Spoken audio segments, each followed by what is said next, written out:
Hey guys, it's me again, Pig, back with another video. My goodness, this book just keeps on giving us more and more stuff.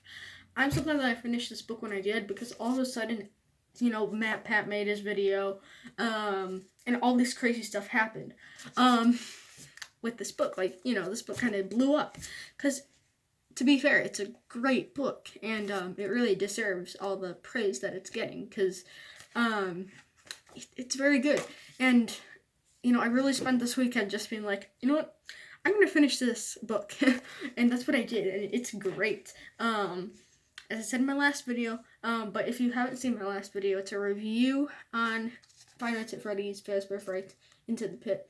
So if you haven't seen that, please go back, watch that, and then do this. And also, for this video, I'm not going to be going away from spoilers. So if you need to read this book, or you don't care about this book, or you haven't read it yet. If you've already read this book, continue. If you don't care about reading this book, or don't think that you're going to be able to get this book, fine, continue. If you're into spoilers with this book, fine. If you know what's going on with this book, fine. If not, please don't, because there's going to be spoilers. Especially for the little, I would kind of call it an end credit scene, but for a book. Why I call it this is because so you know how each chapter starts off with like a black page, black kind of staticky page. Each chapter has this, as you can see, and for the last one, also has this. But as you can see. You can see the black lines, but then there's a fourth one back here. And if you open this up, this is where you find the kind of preview / end credits for this book. And it actually ties into one of the short stories in a really cool way. I'll get into this all in just one moment. So it starts off, and this guy named Detective Larson, is sitting in his office like, what a nice day, because he doesn't really care about going home anymore, so he's just kind of in his office, like, twiddling his thumbs, sitting around, and then, his boss, I guess, his chief, Chief Monaghan, gives Detective Larson a case that no one else in the office wants, because no one really believes it. And what this case is about the Stitchwraith, or Wraith, whatever you call it, the Stitchwraith, Wraith. I'm going to call it Wrath, because that's what it looks like to me when I initially saw it. And then when I saw Matt Pat's video, he pronounced it Stitchwraith, and I was like, wait a second. But I like Stitchwraith better. In my opinion, it sounds more real. But anyway, the Stitchwraith is what Detective Larson thinks is just an urban legend. It's fake. But he's getting this actual case on it. And he's like, that's a little weird, but this is not real. I don't want this case.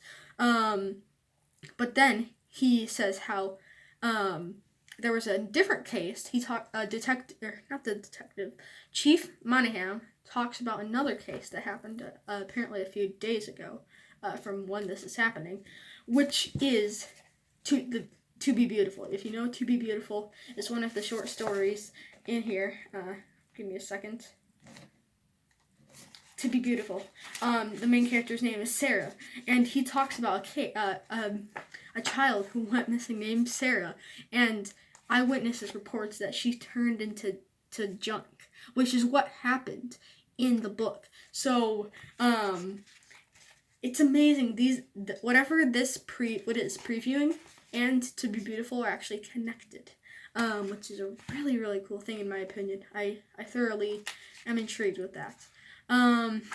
Now you have, so I'm just looking at my notes, guys. I had to take notes on this because I knew I couldn't remember it off the top of my head. But so he mentions that, but then why he's bringing up that point is because all the eyewitnesses thoroughly believe that. Like, they had to go to, I believe, people thought they were insane, so they had to check to make sure they weren't, like, insane. but like they could tell that they were actually thoroughly believing this and not just lying it or insane. So that's the same thing for the Stitchwraith case, is that people were not lying or insane. They actually thoroughly, deep in their souls, believed that this case was real. Whatever happened was real. So the Stitchwraith is real, basically, guys, as we know. And the Stitchwraith, what the Stitchwraith is apparently a black cloaked character with a white face, which when Detective Larson looked at this, Detective Larson was like, that looks like a mask, a white mask. So what characters do we know that have a white mask? Ennard is one of them. The Puppets is one of them. Nightmarian is one of them, which is the puppet, but nightmare, basically. And Vinny is one of them from FNAF VR. And I might be missing a few, but the white mask character is not a white face, but like a white masked character. And those are the characters. So we have, who did I say for Ennard, which MatPat thinks it's Ennard, which I disagree. Then you have the Puppet or Nightmarian, which would be completely random, so I don't think it's either of those. And Vinny, which I think is Vinny because, first of all, To Be Beautiful is set in a modern setting. And guess what, guys? Vinny is in FNAF VR, which is literally the most modern game that we have. It's literally actually like a bit in the future, honestly, by a few years. So yeah, it all lines up perfectly that it's Vinny. Why ever Vinny is there, I don't know, but I really, really think that it's Vinny.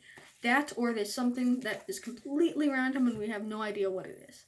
It could be one of the other. And apparently the Stitchwraith has an obsession with junk and garbage bags. Don't ask why. And also, we don't know why. And also, it has apparently killed 5 people. 2 of them had criminal records, suspiciously, which is weird, right? But yeah, they weren't just normal people. They were actually criminals. So it's a little weird that the Stitchwraith would go and kill criminals. Which then can kind of allude to the fact that the puppet could be the Stitchwraith, because the puppet is a good guy, technically, and would probably want to get rid of criminals. But why would the puppet be going after random criminals? That factor doesn't make sense. And in the timeline, it probably wouldn't work if the Vinny theory is true. But I don't know. This is all just my personal theory and theories of others. So yeah, but in the end of this little preview, the chief says, and I quote, I guess I'll just read it to you guys. He says, one moment, he says, "We got a match on it." Chief pressed his thin lips together in what could have been a smile. He likes dropping bombshells. So he likes dropping bombshells, but he's about to tell him that he's found a match on it. And then Larson says, "A match on what? This?" And then the chief nods and says, "And you're not going to believe where we got it from." And that's where it ends. Literally, that's the last page of this little prelogue. And then there's a bunch of empty pages of emptiness, which is cool. So that's basically the preview for whatever this is. And this is not connected to the story Fetch.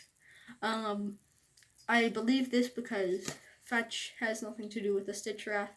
Especially we know this because Fetch, or Sparky we'll call it, the animatronic Sparky, is a dog animatronic and has nothing to do with a cloaked character in a white mask. That's why I am shutting that down right away as incorrect. But yeah, it could be in the books, in the book Fetch, but it's not the story Fetch itself, okay? That's what I'm trying to get at here. But it's very cool. I missed this in my last video, because I didn't really read it, because I didn't really know what it was about, and I had planned on reading it, but I didn't know what it was, so I needed that clarification. But now I know, so at the very least, I have this video up, and I want to talk about it a lot. So this video was necessary. But yeah, that's the little preview in Into the Pit. Which, gosh, I really love this book. Like, I've made 2 videos on this book already, and I've been watching basically all Into the Pit stuff recently, because it's really intriguing me. And when MatPat made his video today, it was very exciting. That's going to do it for today's video, guys. The secret short story in Into the Pit. I hope that you guys enjoyed it. Let me know what you thought of this book if you read it. If not,